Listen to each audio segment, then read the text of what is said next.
5, 4, 3, 2, 1, 0.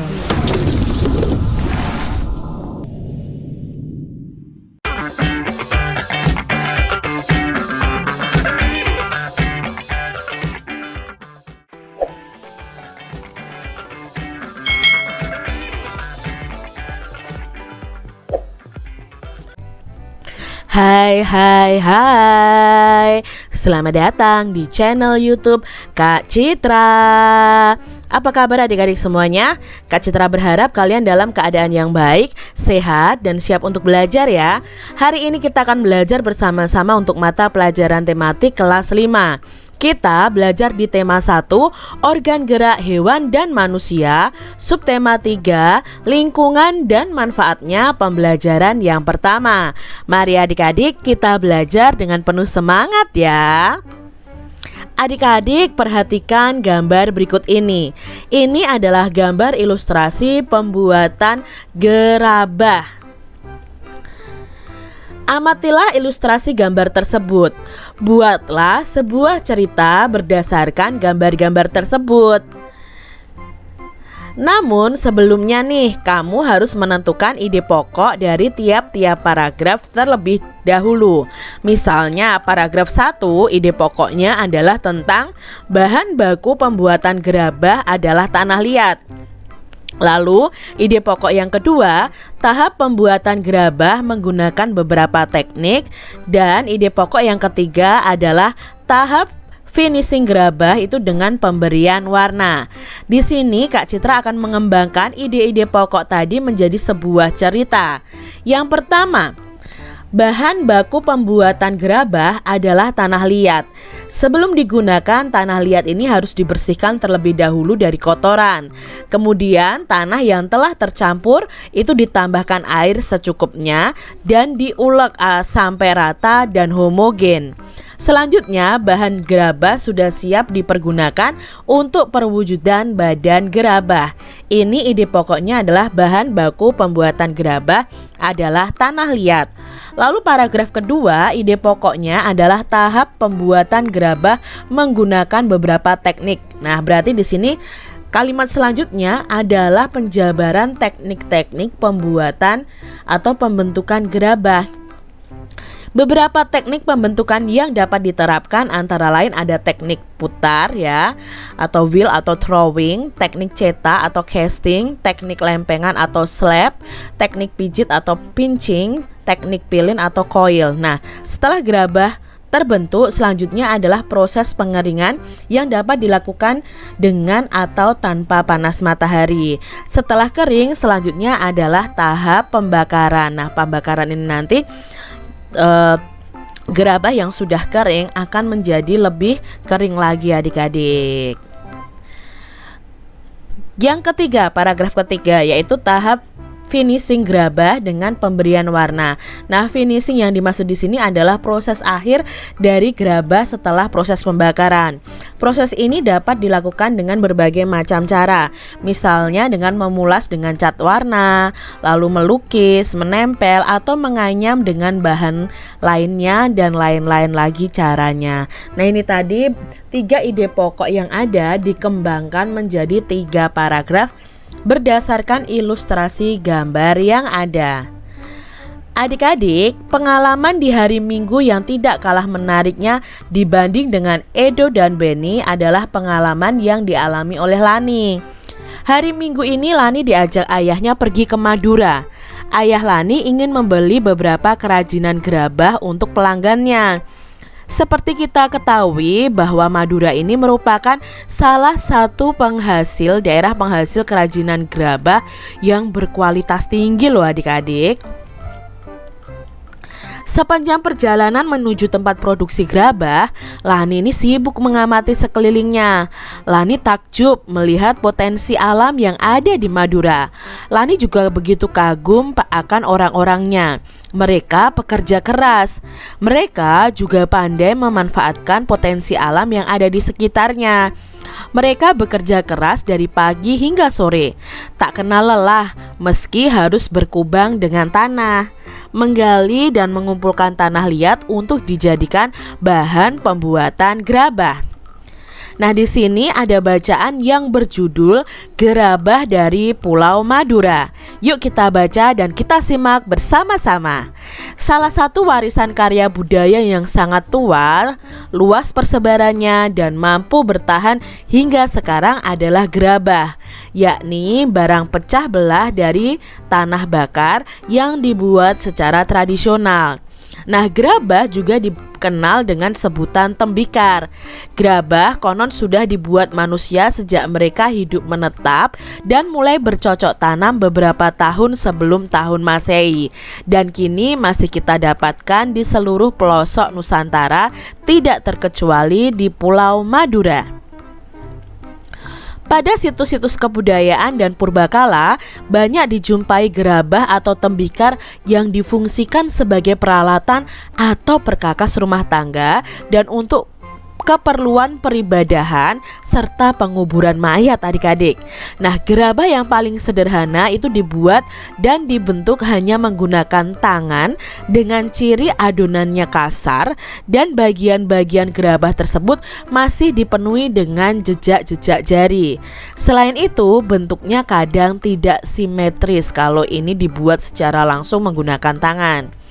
Tidak terkecuali di Pulau Madura, gerabah itu dibuat untuk difungsikan sebagai peralatan sehari-hari masyarakat setempat yang dilakukan secara tradisional seperti apa yang dilakukan oleh para pendahulunya.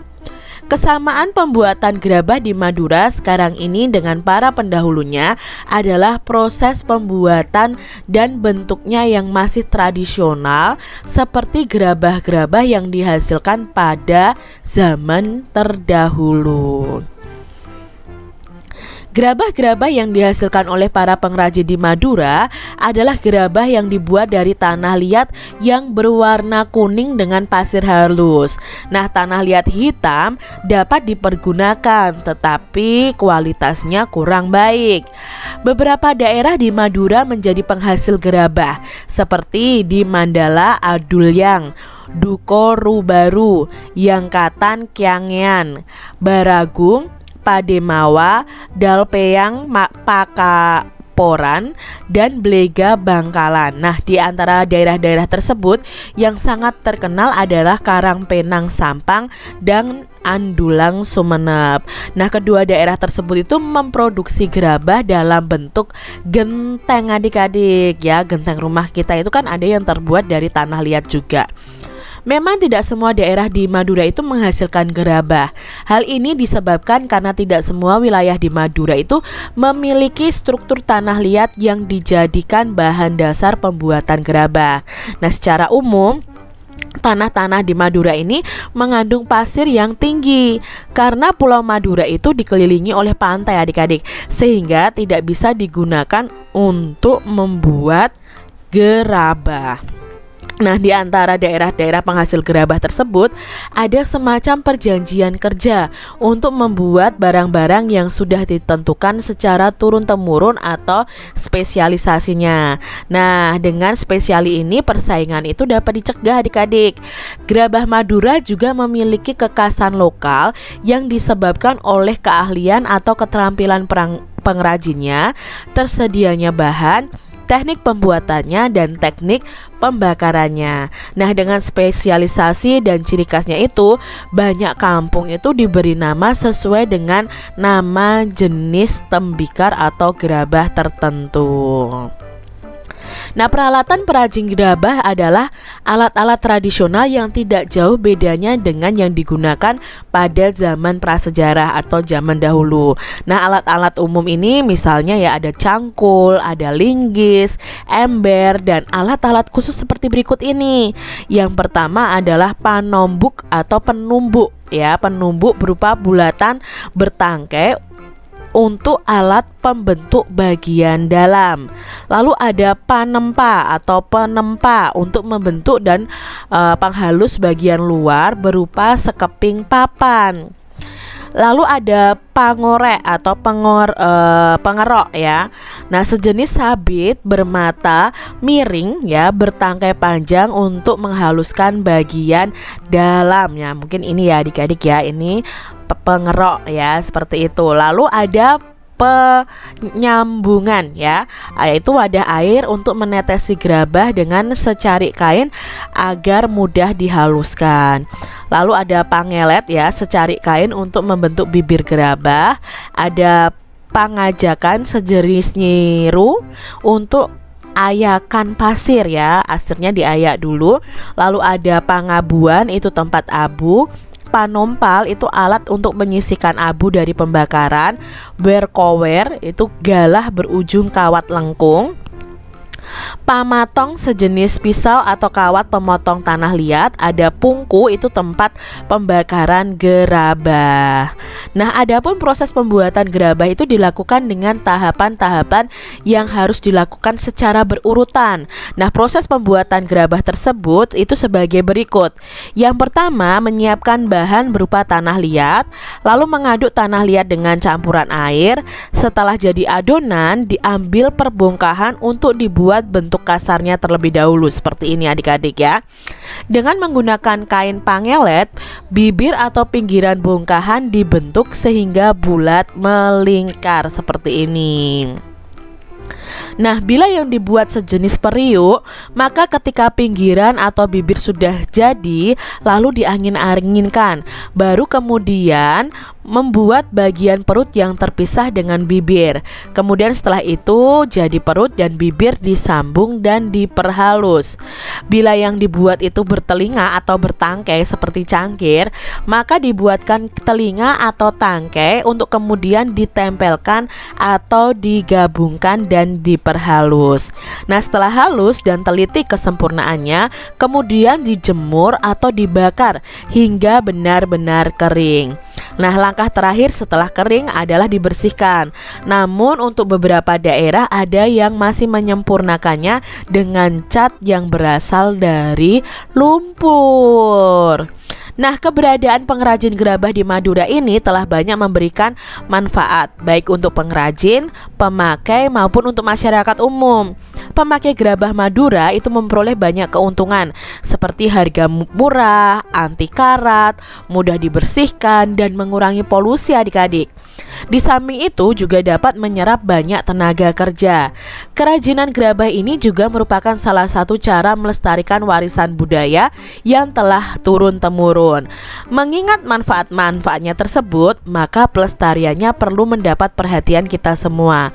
Salah satu caranya dengan menjaga kualitasnya. Nah, meski gerabah masih tetap diproduksi, tetapi dalam perkembangannya dihadapkan pada produk-produk modern. Nah, produk-produk modern tersebut tidak hanya proses pembuatannya yang modern, namun juga menggunakan bahan-bahan yang lebih praktis dan lebih tahan lama, seperti dari plastik, karet, besi, dan aluminium. Akibatnya lambat laun menggeser keberadaan gerabah. Nah, para pengrajin pun juga terancam. Bacaan ini diambil dari kebudayanindonesia.com. Itu tadi adik-adik ya bacaannya. Nah, kita sudah mengetahui apa saja sih alat-alat yang digunakan untuk membuat gerabah. Lalu bagaimana cara membuat gerabah? Lalu bagaimana manfaat pengrajin gerabah di Madura ini ya. Kita sudah pelajari bersama. Nah, dari bacaan tadi mari kita temukan ide pokok dari masing-masing paragraf. Misalnya di sini paragraf 1. Paragraf 1 ini ide pokoknya adalah salah satu warisan karya budaya yang sangat tua, luas persebarannya dan mampu bertahan hingga sekarang adalah gerabah, yakni barang pecah belah dari tanah bakar yang dibuat secara tradisional. Nah, setelah itu baru dijelaskan apa itu gerabah. Oh, gerabah itu disebut tembikar. Nah, gerabah ini dibuat sejak kapan? Nah, ini dijelaskan di paragraf pertama dengan ide pokok tersebut. Lalu di paragraf kedua, ide pokoknya adalah pada situs-situs kebudayaan dan purbakala itu banyak dijumpai gerabah atau tembikar yang difungsikan sebagai peralatan atau perkakas rumah tangga dan untuk keperluan peribadatan peribadahan serta penguburan mayat. Lalu di paragraf yang ketiga, ide pokoknya itu adalah tidak terkecuali di Pulau Madura. Gerabah itu dibuat untuk difungsikan sebagai peralatan sehari-hari masyarakat setempat yang dilakukan secara tradisional seperti apa yang dilakukan oleh para pendahulunya. Lalu di paragraf keempat, ini ide pokoknya itu intinya adalah tentang tanah liat yang digunakan untuk membuat gerabah para pengrajin di Madura itu berwarna kuning dengan pasir halus. Lalu di paragraf kelima itu adalah intinya tentang beberapa daerah di Madura yang menjadi penghasil gerabah. Nah, di situ disebutkan beberapa daerah penghasil gerabah ya. Lalu di paragraf berikutnya ada ide pokoknya itu tidak semua daerah itu menghasilkan gerabah. Ini di paragraf ini ya. Lalu di paragraf berikutnya ide pokoknya di antara daerah penghasil gerabah itu ada semacam perjanjian untuk membuat barang-barang yang sudah ditentukan secara turun-temurun atau spesialisasi. Lalu di paragraf berikutnya itu bercerita atau ide pokoknya itu adalah alat-alat tradisional yang tidak jauh bedanya dengan alat yang digunakan pada zaman prasejarah. Nah, alat-alatnya apa? Lalu dijelaskan di kalimat-kalimat berikutnya ya. Di paragraf berikutnya itu tentang proses pembuatan gerabah itu harus dilakukan tahapan-tahapan secara berurutan. Lalu dijelaskan nih urutannya bagaimana dalam membuat gerabah tersebut. Lalu di paragraf ini ide pokoknya itu adalah keberadaan pengrajin gerabah di Madura itu banyak memberikan manfaat baik bagi pengrajin, pemakai maupun untuk masyarakat umum. Dan di paragraf terakhir di sini ide pokoknya meski gerabah itu masih tetap diproduksi, tetapi dalam perkembangannya dihadapkan pada produk-produk modern. Jadi adik-adik harus ingat, ide pokok itu biasanya di kalimat utama ya. Nah, di kalimat utama ini bisa di awal paragraf, bisa di tengah paragraf atau di akhir paragraf. Kuncinya apa? Jika kalimat utama itu diikuti dengan kalimat penjelas. Itu ya, adik-adik harus ingat, kalimat utama itu diikuti dengan kalimat penjelas. Nah, kalau dibuat dalam bentuk tabel, ide pokok dari masing-masing paragraf seperti ini adik-adik ya. Ini adalah ide pokok dari masing-masing paragraf, dari paragraf 1 sampai paragraf ke-11. Adik-adik yang hebat, kamu sudah bisa nih menentukan ide pokok dari sebuah bacaan. Coba sekarang adik-adik kembangkan ide-ide pokok berikut menjadi sebuah paragraf. Misalnya di sini nih ada ide pokok tanah liat banyak kegunaannya. Ini contoh dari Kak Citra nih, Kak Citra kembangkan seperti ini. Dijelaskan, tanah liat banyak kegunaannya. Salah satu jenis tanah yang banyak manfaat adalah tanah liat. Nah, tanah liat dapat digunakan untuk membuat berbagai jenis kerajinan gerabah seperti vas, poci, dan lain sebagainya. Lalu di sini ada ide pokok berikutnya, proses pembuatan gerabah dari tanah liat. Nah, di sini dijelaskan nih prosesnya. Agar dapat menghasilkan gerabah yang bagus, tanah liat haruslah melalui beberapa proses pengolahan terlebih dahulu. Tanah liat dibuat adonan dengan mencampur air, kemudian diaduk dan dibolak-balik agar lebih pekat dan lengket. Tujuannya adalah untuk mengeluarkan udara dalam tanah agar mudah dibentuk dan hasilnya tidak mudah retak. Setelah adonan tanah liat jadi, baru kemudian masuk pada tahap pembentukan dengan menggunakan berbagai macam teknik dan alat. Nah, hingga pada akhirnya tanah liat yang sudah terbentuk tersebut dibakar dalam waktu dan suhu tertentu. Lalu di paragraf berikutnya misalnya di sini ide pokoknya adalah macam-macam peralatan yang terbuat dari tanah liat. Nah, bisa dikembangkan apa saja sih macam-macam peralatan yang dibuat dari tanah liat. Nah, misalnya contoh paragrafnya begini. Banyak barang-barang di sekitar kita yang terbuat dari tanah liat, seperti asbak, vas bunga, kendi, teko, dan cangkir. Bahkan ada juga meja dan kursi yang terbuat dari tanah liat. Barang-barang yang terbuat dari tanah liat itu memiliki nilai seni dan keindahan tersendiri dibandingkan dengan barang-barang yang terbuat dari bahan lainnya. Nah, itu contoh dari Kak Citra, kalian bisa kembangkan sendiri dari ide-ide pokok yang ada. Lani dan ayahnya sampai di tempat produksi gerabah. Di sana juga terdapat ruang pajang yang memamerkan berbagai hasil kerajinan gerabah. Bagi pelanggan yang akan membeli gerabah, tinggal menunjuk contoh gerabah yang dipamerkan di ruang pajang tersebut untuk kemudian diambilkan sesuai dengan pesanan oleh pengrajin di tempat produksi atau gudang. Di sini ada percakapan antara Lani dan ayahnya, adik-adik. Wah, hebat, kualitas gerabah-gerabah ini sangat baik, puji ayah Lani. Benar ayah, jadi bingung memilihnya karena semuanya bagus-bagus, kata Lani. Lani, memang harus begini. Kerajinan gerabah ini telah menjadi tumpuan nafkah masyarakat di sini. Jadi mereka pun mengerjakan dengan sepenuh hati. Mereka benar-benar menjaga kualitasnya, mulai dari pemilihan bahan baku, proses produksi, finishing, pengemasan, hingga sampai pemasarannya. Jika mereka mengerjakan sembarangan, mereka lama-kelamaan akan kehilangan pelanggan yang pada akhirnya justru akan mematikan sumber penghasilan mereka. Jelas ayah Lani. Betul sekali ayah, kata Lani.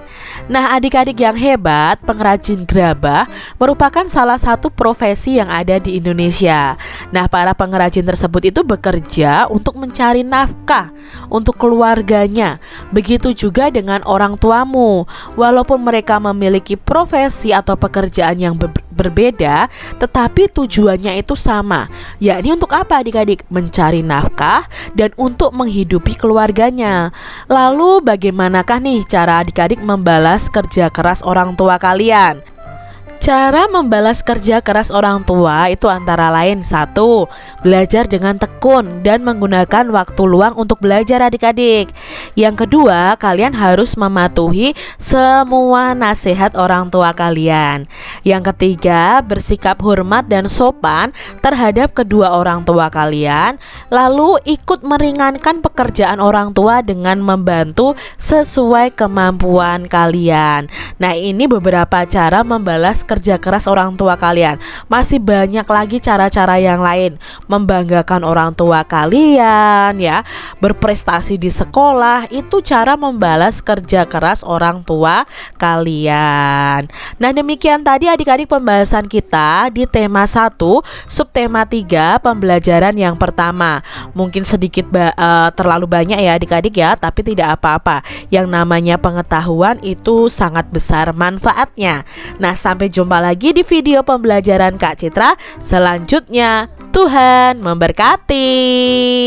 Jangan lupa tekan tombol subscribe, lalu tekan loncengnya, tekan juga tombol like, lalu share ke media sosial kalian. Jangan lupa untuk ikuti media sosial Kak Citra. Terima kasih.